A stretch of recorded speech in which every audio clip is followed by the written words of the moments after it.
So hello traders, welcome to the channel. This is my first video and इस channel पर मैं हर हफ्ते एक वीडियो पोस्ट करूंगा जिसमें मैं आप सभी को बताऊंगा कि उस वीक मैंने कौन कौन सी ट्रेड ली, उनके पीछे लॉजिक क्या था, उस ट्रेड से मुझे लर्निंग क्या मिली, उस ट्रेड में मैंने मिस्टेक क्या करी एंड एवरीथिंग। चलो सबसे पहले मैं आप सभी को बता देता हूँ कि मैं कौन सा इंस्ट्रूमेंट या कौन सा पेयर ट्रेड करता हूँ। मैं ट्रेड करता हूँ XAU USD, जो कि गोल्ड फॉरेक्स मार्केट में the most traded pair is gold. मैं गोल्ड ट्रेड करता हूँ and I trade in forex market, that is very much clear. जो मेरा एज है, जो या कह लो मेरी स्ट्रेटजी है, वो है इनवाइट सेटअप। और मैंने ये लर्न की है यंग ट्रेडर विराज सर से। उनकी अगर किसी को भी इनवाइट सेटअप के बारे में कुछ भी जानना है, so young trader Viraj sir के चैनल से वो सीख सकता है। I will be just posting the trades which I took on the basis of that setup only. तो चलो एक ओवरव्यू दे देता हूँ मैं आपको कि इनवाइट सेटअप एक्चुअली है क्या। जो भी आप इंग्लिश की टर्म्स में कह लो, लिक्विडिटी या स्टॉप लॉस हंटिंग, जो भी है उसको ही इनवाइट सेटअप बोलते हैं। जैसे कि अगर अप ट्रेंड है, अप ट्रेंड में जाहिर सी बात है बायर्स मार्केट को ड्राइव कर रहे होंगे।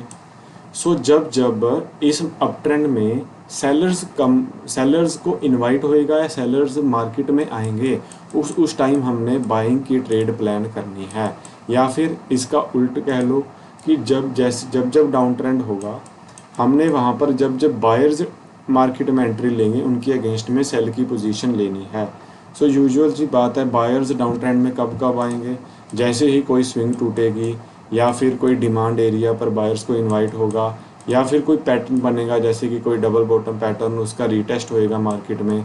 या फिर अगर मार्केट यूजुअली चल रही है, यहाँ से buying I, this is the demand area, price दोबारा उसी जोन पर आया, बायर्स फिर यहाँ से जाएंगे, फिर आएगा, फिर जाएंगे। तो जब यहाँ पर लेटेस्ट टाइम प्राइस यहाँ से जाने का दिखाएगा, this will be the point of going short for me. That's the simple thing and simple terms में इनवाइट सेटअप इसी को कहते हैं। Usually you may call this as a trading with institutions, क्योंकि एसएल हंटिंग ही main जो price action है वो उसी पर मार्केट काम करती है कि where the stop losses are available, और उसी डायरेक्शन में मूव आता है। मेन जो प्राइस एक्शन है वो उसी पर मार्केट काम करती है कि where the stop losses are available, और उसी डायरेक्शन में मूव आता है। तो चलो स्टार्ट करते हैं। इस हफ्ते मैंने क्या एनालिसिस किया या क्या लॉजिक था ट्रेड लेने के पीछे। तो जैसे ही मैं मार्केट में आया मंडे को, मैंने यहाँ पर सिंपली देखा कि यहाँ पर जो ट्रेंड मार्केट में चल रहा है वो डाउन ट्रेंड है, विच इज़ वेरी क्लियर। कोई भी अगर न्यू ट्रेडर है वो सिंपली बता सकता है कि ट्रेंड कौन सा है। This is the lower low, lower high, lower low, lower high, lower low, and the further projection will be the lower low in this market. Simple बात है। फर्दर प्रोजेक्शन विल बी कि market ने और नीचे जाना है जब तक ये लोअर हाई दिस जब तक ये लोअर हाई मार्केट में इंटैक्ट है, हम बेरिश रहेंगे। That is very much clear. इसीलिए मार्केट का स्ट्रक्चर पहले आइडेंटिफाई करना बहुत ज़्यादा ज़रूरी है, क्योंकि हमेशा ट्रेंड की डायरेक्शन में ट्रेड लेनी चाहिए। सिंपल रूल है मेरा, डाउन ट्रेंड है तो हमने सिंपल बाइज ने से सेल की ट्रेड में रखना है जहाँ जहाँ बायर्स इन्वाइट होंगे। Very much simple. तो मैंने जब यहाँ पर देखा और 1 आवर पर लेवल्स ड्रॉ करने स्टार्ट किए, तो यहाँ पर एक ये डिमांड एरिया बन रहा था। देखो demand area, first time buying I, second time buying I, third time buying I. Saw this is a good zone. तो यहाँ पर लॉजिक क्या हुआ कि जब यहाँ पर पहली बार बाइंग आई, किसी को पता नहीं था कि रैंडम होएगा, क्योंकि नो वन नोज मार्केट ने रिवर्सल कहाँ से करना है। जैसे यहाँ पर फर्स्ट टाइम बाइंग आई, तो जो डिमांड और सप्लाई जोन के ट्रेड करने वाले ट्रेडर्स हैं, उनको सिंपल उनका प्लान होता है, जैसे ही प्राइस इस जोन पर आएगा दोबारा हम यहाँ से लॉन्ग पोजीशन बनाएंगे। और सेकंड टाइम भी हुआ ऐसे ही। सेकंड टाइम जब प्राइस आया, बायर्स को बहुत ज़्यादा प्रॉफिट हुआ। फर्स्ट टाइम यहाँ पर अराउंड 800 पिप्स का मूव था, second time it is 500 पिप्स। And जब प्राइस यहाँ पर थर्ड टाइम आया और यहाँ पर बुलिश कैंडल बनाई, तो वहाँ से सिर्फ और सिर्फ अराउंड 200 पिप्स का ही मूव आया। सो इट वाज क्लियर कि जैसे जैसे मार्केट में यहाँ पर टच पॉइंट्स बनते जा रहे हैं, मार्केट में जो बायर्स की स्ट्रेंथ है वो कम होती जा रही है। जैसे पहले यहाँ पर 800 points, then 500 and then only 200 points. So it was clear कि जाना तो सेल साइड है, तो सेल साइड जाने के लिए हमें चाहिए एक बढ़िया जगह पर entry, and that entry was formed at this level. जो यहाँ पर डिमांड एरिया था, everybody knows the support becomes resistance. यहाँ पर हम एक तो यहाँ पर ये सब जो डिमांड एरिया था वो रेजिस्टेंस बना, एंड सेकंड यहाँ पर 3300 का वो देखिए सप्लाई जोन है, जो कि होल नंबर है, वो it will act as a resistance जब प्राइस नीचे से उस लेवल को अप्रोच करेगा। जैसे ही यहाँ से एक ये फर्स्ट बेरिश एनगल्फिंग कैंडल बनी, मैं यहाँ से शॉर्ट गया। एंड एक की रोल होता है, ऑलवेज रिमेंबर, अगर आप कोई भी सेटअप ट्रेड करते हो या आपका कोई भी स्ट्रेटजी है, हमेशा ट्रेंड की डायरेक्शन में जो आपकी कैंडल होएगी उसकी कंफर्मेशन ज़रूर लेनी है। अगर मैंने बेरिश जाना है तो बेरिश एनगल्फिंग कैंडल की कंफर्मेशन लेनी ज़रूरी है। This is kind of a green signal.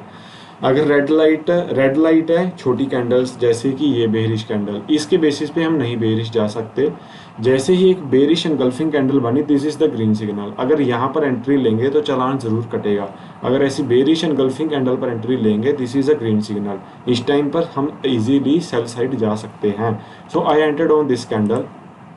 This was the time of around 11 o'clock in the morning, and the London session was about to start.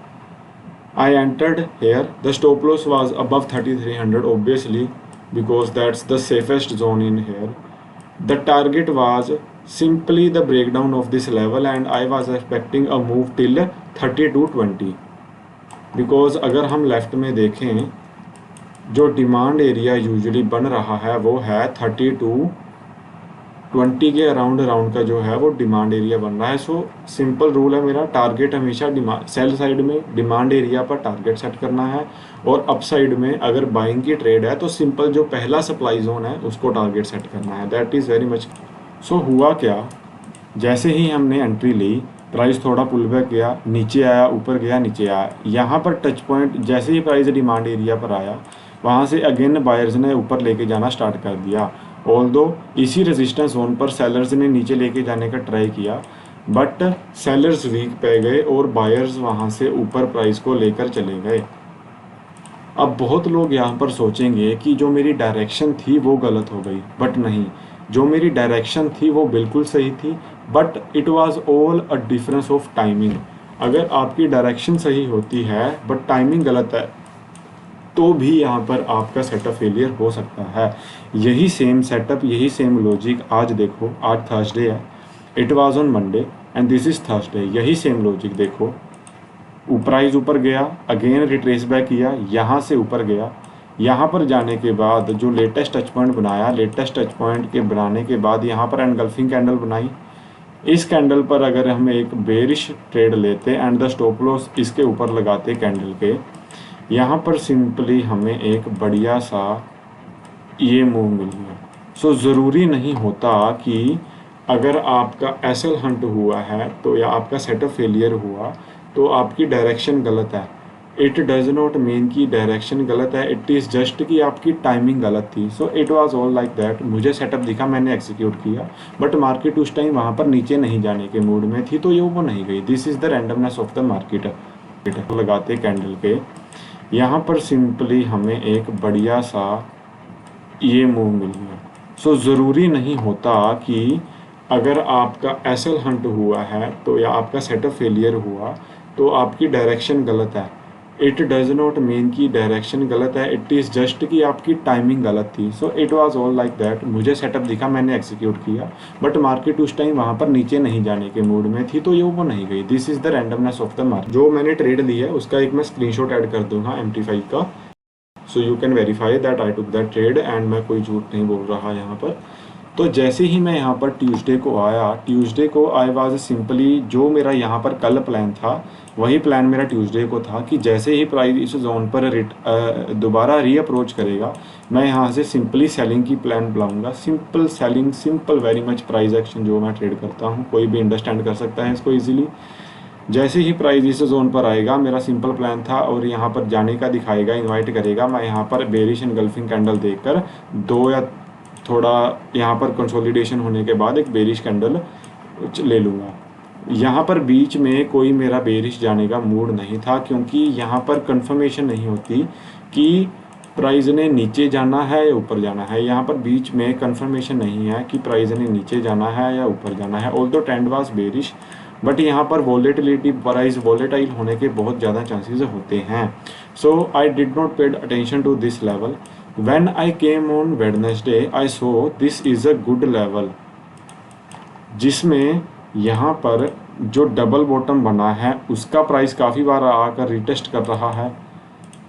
Plus जो second point मुझे यहाँ पर confirmation मिली वो है 3300 का लेवल जो है इस जोन पर। 3300 के लेवल का डायरेक्ट ब्रेकआउट हुआ और प्राइस इसी जोन के पास आकर दोबारा बार बार ऊपर जाने का दिखा रहा है, क्योंकि 3300 अगर प्राइस ऊपर से अप्रोच करेगा it will be a great demand zone. So demand या सप्लाई जोन के ट्रेडर हैं वो इस जोन से बुलिश पोजीशंस बनाएंगे। यूजुअल सी बात है, फिर यहाँ से पोजीशन से नीचे स्टॉप लॉसेस बनेंगे। So this was the reason and the logic, and initially I was not interested in this setup, but जैसे ही मैंने यहाँ पर वीकेंड्स रिमूवल देखा कि जो सेलर्स इस ब्रेकडाउन पे घुसे होंगे उनके एसएल हंटिंग करने प्राइस पहले ऊपर आया, तब मैंने प्लान बनाया कि चलो let's risk the amount, the setup is good, the setup is okay, let's execute the trade.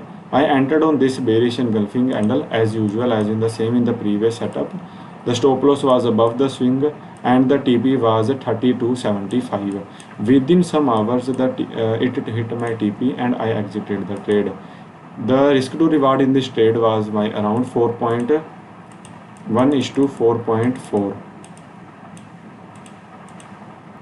And I will also attach the screenshot. Definitely, I will hide the amount I made, but I will attach the screenshot of the trade which I took, so that you can verify that I am not lying anything. क्योंकि आजकल YouTube पे बहुत चल रहा है fake trader course बेच कर कमाता है and all, and I don't want to be in that part of community. I just want to be as real as I can. जो भी कोई क्वेरी आपकी होगी कमेंट्स में लिखो, आई विल रिप्लाई डेफिनेटली। एक और बात जो यहाँ पर लर्निंग की बहुत ज़्यादा ज़रूरी है कि क्विक प्रॉफिट बुकिंग कितनी ज़्यादा ज़रूरी है। अगर मैं यहाँ पर एक्सपेक्टेशंस रखता कि मैं यहाँ से सेटअप तो ऑलरेडी ओवरऑल बना ही हुआ है, ओवरऑल तो प्राइस ने बेरिश ही जाना है, बट तो मैं यहाँ से एक बड़ा ब्रेकडाउन क्यों ना ट्रेड कर लूँ, तो वो सेंस नहीं बनाता, क्योंकि क्विक प्रॉफिट बुकिंग मार्केट में ऑलरेडी बहुत ज़्यादा ज़रूरी है। जब मार्केट आपको प्रॉफिट दिखाती है तो उसको बुक करना ज़रूरी है। देखो, अगर मैं इस जोन पर प्रॉफिट बुक नहीं करता, within some hours price ने जाकर मेरा ऐसा हिट कर देना था। This is the ultimate rule of the market कि जब मार्केट ने आपको प्रॉफिट दिखाया, please do book the profits and don't be greedy. लालच में नहीं आना। जैसे ही मार्केट ने थोड़ा प्रॉफिट दिखाया, एकदम क्विक प्रॉफिट्स नहीं बुक करने, एक रियलिस्टिक टीपी लेवल सेट करो so that you don't be ग्रेडी and आप फालतू में कम प्रॉफिट्स भी नहीं कर रहे। सो सेट अ रियलिस्टिक टारगेट। और जो मेरा मंडे का सेटअप था वो थर्सडे को बना and the price is moving great. Okay, अब कई लोग सोचेंगे कि मैंने यहाँ पर जो मेरा प्लान था ऑन द ट्यूसडे या मंडे का जो सेटअप था वही यहाँ पर सेम बना, मैं गया क्यों नहीं। मेरा सिंपल रूल है, एक हफ्ते में 2 ही मैं सेटअप्स एग्जीक्यूट करूँगा, because I risk a big chunk of my money on the setups. That's why I have a rule simple that I will take only 2 setups of the week. बस that's the ultimate rule. अब हम बात करते हैं कि इस हफ्ते जो भी हमने ट्रेड किया उससे हमें लर्निंग क्या मिली।